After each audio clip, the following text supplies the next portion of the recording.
Avant de plonger dans cette histoire incroyable, pensez à vous abonner à la chaîne et à activer la cloche. Ici, chaque récit a quelque chose à dire, et vous ne voudrez pas en manquer un seul. On a dit à la pilote noire d'attendre dehors bientôt, elle a fermé toute la compagnie. Il était à peine 8h30 ce matin-là à l'aéroport privé de Clear Valley, un joyau discret de l'aviation d'affaires niché dans une enclave boisée du Colorado. Entouré de sapins centenaires et de collines baignées d'une lumière dorée, l'endroit dégageait une élégance presque irréelle. Le terminal principal, vaste bâtiment moderne, était un chef-d'œuvre d'architecture minimaliste, du marbre blanc poli couvrait le sol, des colonnes grises s'élevaient avec grâce jusqu'au plafond de verre, et de gigantesques baies vitrées laissaient entrer la lumière du matin. Au loin, les montagnes rocheuses se dessinaient comme une fresque vivante, tandis que des jets aux lignes parfaites étaient alignés sur le tarmac comme des bijoux.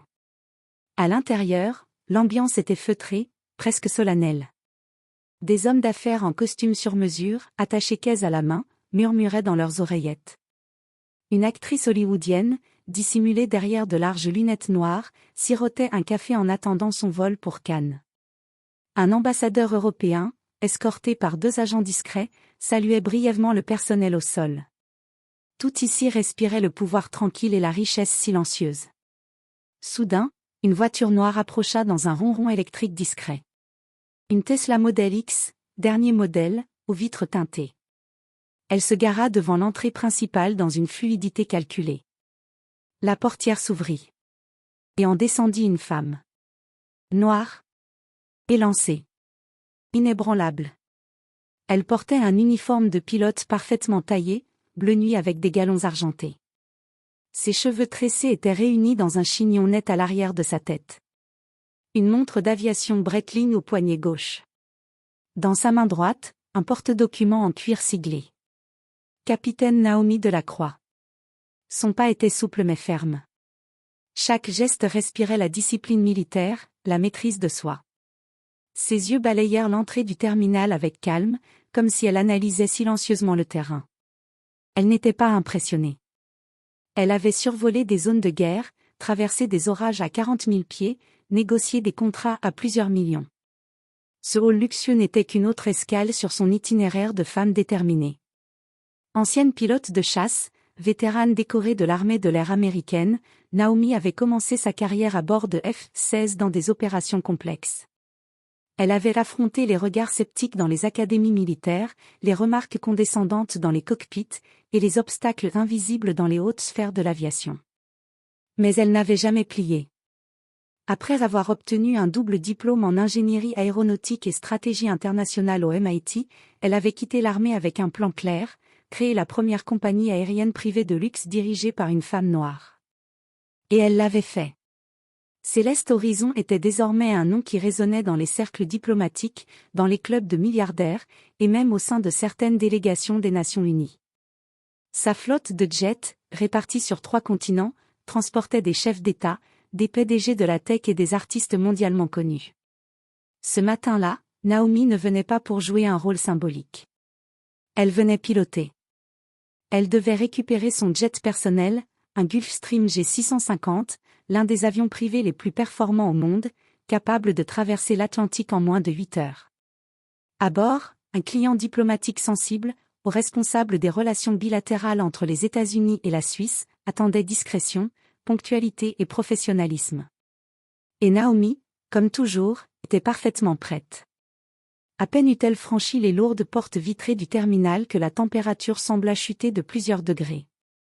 Le murmure feutré de la salle s'interrompit à peine, mais quelque chose changea dans l'air. Un homme se leva derrière le comptoir central, comme mu par un réflexe de contrôle. Il s'appelait Bradley Monroe. La cinquantaine bien tassée, les cheveux gris lissés vers l'arrière avec trop de gel, il portait une cravate bleu roi impeccablement nouée, un veston cintré, et un badge, coordinateur d'opération, accroché bien en vue sur sa poitrine. Sa posture était droite, presque militaire, mais son regard, condescendant. Ses yeux balayèrent Naomi de haut en bas. L'uniforme, les galons, le port altier, mais il n'y vit qu'un déguisement. Un malaise immédiat naquit dans ses traits. « Bonjour, madame », lança-t-il d'un ton sec, presque mécanique. L'espace lounge est de l'autre côté, réservé aux passagers. Sa voix n'était pas agressive, mais imprégnée de soupçons. Il ne voyait pas une collègue. Il ne voyait même pas une professionnelle. Il voyait une anomalie. Naomi s'arrêta, les talons alignés comme à la parade.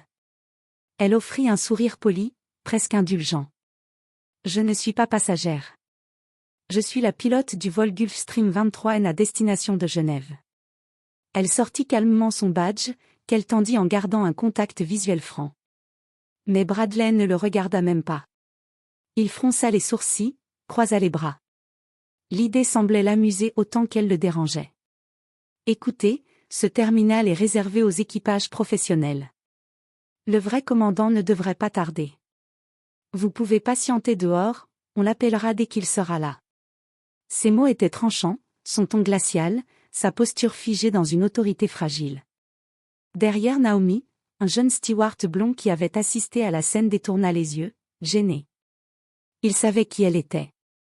Il savait aussi que contredire Bradley, c'était risquer des réprimandes inutiles. Naomi ne bougea pas. Elle garda son badge levé. Elle le regarda en silence pendant 2 longues secondes. Puis, d'une voix calme, posée, presque douce. Je suis capitaine Naomi Delacroix, commandante en chef de Céleste Horizon. Mon badge est authentique. Le plan de vol a été validé hier soir par le contrôle aérien.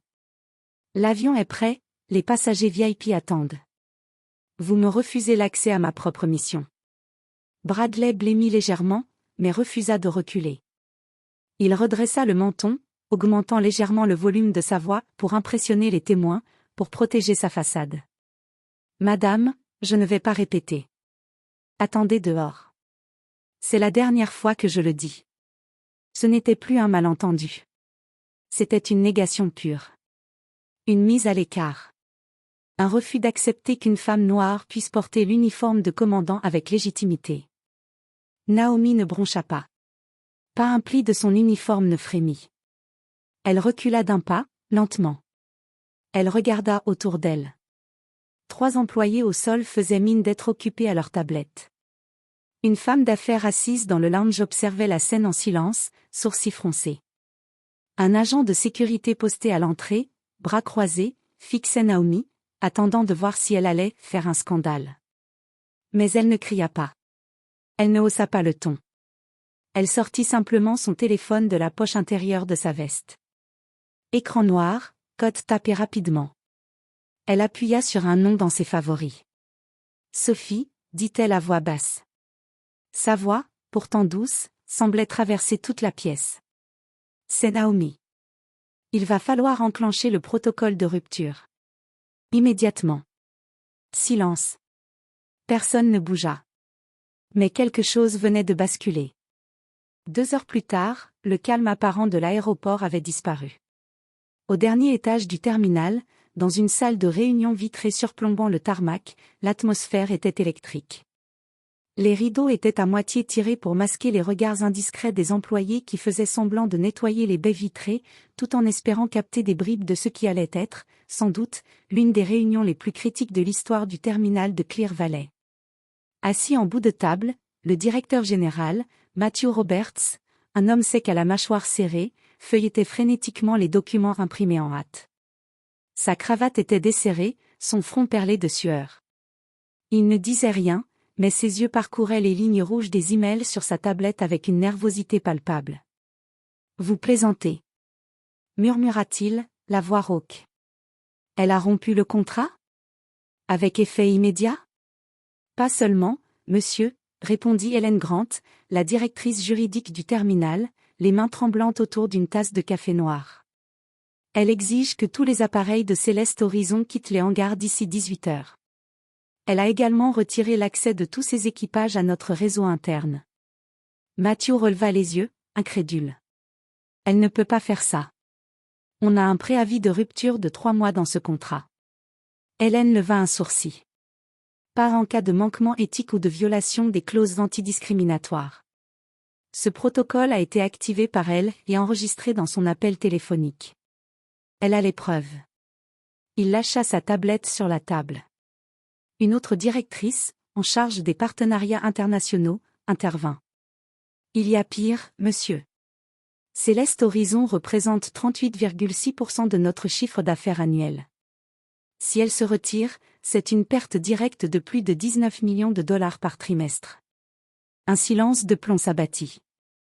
Puis, comme une mauvaise surprise qui refuse de s'arrêter, le responsable de la communication, un jeune cadre au regard paniqué, entra en courant, tenant un smartphone à bout de bras. La vidéo est virale. On est à plus de 12 millions de vues. En moins de 24 heures. Et ça continue de monter.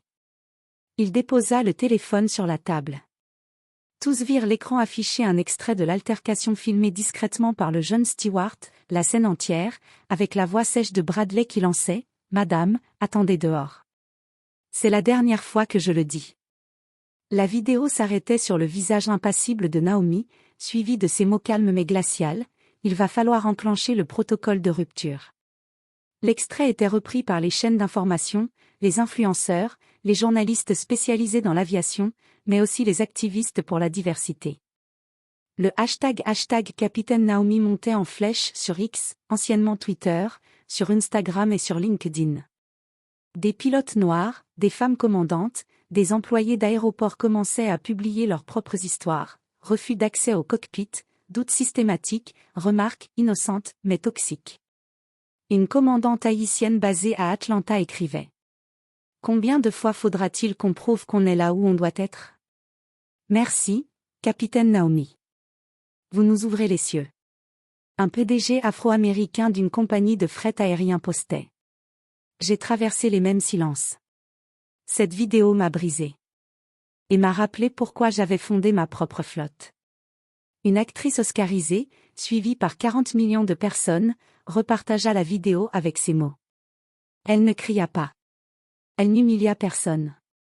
Elle se retira, et elle fit tomber un empire. Hashtag Capitaine Naomi. Dans la salle vitrée, Matthew se passa la main sur le visage. Le téléphone de Hélène vibra à nouveau. Encore un appel ? Non. Une notification. Elle regarda l'écran et pâlit. Naomi Delacroix vient d'annoncer la construction de son propre terminal privé à 15 km d'ici. Construit sur des valeurs d'inclusion, de sécurité et de respect. Matthew blêmit. Elle nous enterre. En silence. Bradley Monroe, l'agent fautif, fut suspendu dans les heures qui suivirent la diffusion de la vidéo. Il avait tenté, en vain, de justifier son comportement lors d'un entretien disciplinaire, évoquant une erreur d'appréciation, un malentendu, et même un excès de zèle pour des raisons de sécurité. Mais personne ne fut dupe. Le comité de discipline interne, déjà sous pression, n'eut d'autre choix que de le licencier pour faute grave, moins pour apaiser Naomi qui ne réclamait rien que pour limiter la vague de colère publique. Mais l'incendie était déjà bien trop vaste pour un simple renvoi. Dans les jours qui suivirent, plusieurs clients internationaux, parmi les plus prestigieux, dont une délégation d'affaires suisse, un prince saoudien, et 2 grands cabinets de consulting américains annulèrent leur contrat avec le terminal de Clear Valley. Les raisons évoquées, manque de garanties éthiques, climat de suspicion raciale, non-conformité aux valeurs de diversité. Ce fut un coup de tonnerre silencieux. Mais ce n'était que le début. À la suite de la pression médiatique, le ministère des Transports exigea un audit complet des pratiques internes. Des consultants externes furent missionnés. Et ce qu'ils découvrirent fit frémir les membres du conseil d'administration. Des rapports internes jamais traités faisaient état d'incidents répétés. Une copilote d'origine indienne systématiquement escortée, pour vérification. Un ingénieur haïtien refoulé 3 fois en un mois du hangar technique. Une chef de cabine asiatique à qui on avait refusé l'accès au lounge du personnel. Tout cela enregistré, documenté, ignoré. Il apparut que la culture du terminal était imprégnée d'un racisme larvé, dissimulé derrière le masque de la rigueur professionnelle. Face à la tourmente, le conseil d'administration convoqua une conférence de presse d'urgence. Une dizaine de journalistes étaient présents, caméras en place, micros tendus. Le président du conseil, Walter Green, lut un communiqué écrit à la hâte. « Nous regrettons profondément l'incident survenu avec capitaine Naomi Delacroix. Ce comportement ne reflète pas les valeurs de notre organisation. Nous avons entamé une série de réformes. Mais il était trop tard. Les questions fusèrent, tranchantes. Pourquoi n'avoir rien fait plus tôt? Quelle garantie pour les équipages racisés? Est-ce vrai que vous avez étouffé plusieurs plaintes internes? Aucune réponse claire. Juste du damage control. Naomi, elle, ne répondit à aucune interview. Pas de plateau télé, pas de cri vengeur. Elle ne s'afficha pas dans les talk-shows, ne se lança pas dans un discours militant, ne chercha ni caméra ni applaudissements. Son silence fut plus assourdissant que tous les micros tendus. Elle se contenta d'une photo. Une simple photo. Sur le tarmac de son aéroport secondaire, elle se tenait devant son Gulfstream G650, en uniforme. Derrière elle, l'horizon s'ouvrait sur un ciel limpide. Elle tenait son casque de pilote sous le bras, la tête haute, les yeux fixés vers le futur. Pas de pause. Pas d'artifice. Juste elle, debout. Solide. La légende qui accompagnait la photo, publiée sur ses réseaux, devint immédiatement virale. Vous ne savez jamais qui vous demande d'attendre dehors. Parfois, c'est celle qui possède les clés. En moins d'une heure, la publication fut partagée par des milliers de pilotes, d'ingénieurs, de cadres, de femmes du monde entier. Ce n'était plus l'histoire d'une humiliation. C'était devenu le symbole d'un renversement discret, d'une reconquête du respect, sans bruit, sans violence, mais avec autorité. Quelques mois plus tard, les collines boisées qui entouraient Clear Valley virent s'élever une structure que personne n'attendait. À 7 kilomètres à peine de l'ancien terminal, un site flambant neuf ouvrit ses portes dans une discrétion élégante, comme si l'avenir se construisait à la lisière de l'ancien monde. Il s'appelait simplement Terminal Horizon Delacroix Executive Aviation Hub. Un nom sobre. Mais un message clair. Le bâtiment, à la fois futuriste et chaleureux, mêlait vers incurvé, bois naturel et acier brossé. Dès l'entrée, on sentait que ce n'était pas un espace de transit. C'était un manifeste silencieux. Des inscriptions discrètes, gravées dans les murs en pierre, rappelaient les valeurs fondatrices. Excellence. Équité. Élégance. Chaque ciel appartient à tous ceux qui osent y voler. À l'intérieur, pas de tapis rouge ni de dorures inutiles. Mais des espaces ouverts et lumineux, des lounges hautement technologiques, et surtout, un centre de soutien pour les équipages. Chaque pilote, hôtesse, mécanicien ou copilote, peu importe son origine, son genre ou sa langue, était accueilli avec un sourire, une poignée de main, et une salle de repos digne de ce nom. Dans une aile du bâtiment, un mur d'honneur rendait hommage aux pionnières de l'aviation, Bessie Coleman, Amelia Earhart, Willa Brown, et désormais Naomi Delacroix. Le jour de l'inauguration, une trentaine de journalistes étaient présents. Des équipes de France 24, CNN, Al Jazeera, et même un drone de National Geographic filmait l'événement. Mais Naomi, fidèle à son style, refusa de monter sur un podium. Elle fit le tour du bâtiment, guidant elle-même les invités, saluant chaque membre de son équipe, s'arrêtant longuement pour discuter avec de jeunes élèves pilotes qu'elle avait invités spécialement pour l'occasion. Des filles de 16 ans, des garçons d'origine modeste, des jeunes LGBTQ+, des stagiaires issus de quartiers défavorisés. Il la regardait comme on regarde un phare dans la tempête. Un journaliste lui demanda, timidement. « Madame Delacroix, diriez-vous que tout ceci est une revanche ?» Elle s'arrêta, le regarda dans les yeux, et répondit, avec un sourire sans colère. « Non. Ce n'est pas une revanche. C'est une correction. Une réécriture de trajectoire. Parce qu'à force de demander une place, on finit par construire la piste. » La presse mondiale titra dès le lendemain. Naomi Delacroix change la donne dans l'aviation d'affaires. Un terminal bâti sur l'exclusion, devenu symbole d'inclusion. De l'humiliation à l'élévation, le vol de la capitaine continue. Les compagnies prestigieuses, séduites par l'approche éthique du nouveau terminal, affluèrent. En moins d'un an, le terminal Horizon devint l'un des plus fréquentés de la région, devançant largement Clear Valley, qui peinait à se remettre de la crise. Et dans les écoles de pilotage du pays, le nom de Naomi Delacroix entrait peu à peu dans les manuels. Pas uniquement pour ses vols parfaits ou ses heures de combat. Mais pour avoir prouvé que la dignité peut se défendre sans violence, que le silence peut être plus fort qu'un micro, et qu'une porte fermée peut être le début d'un empire.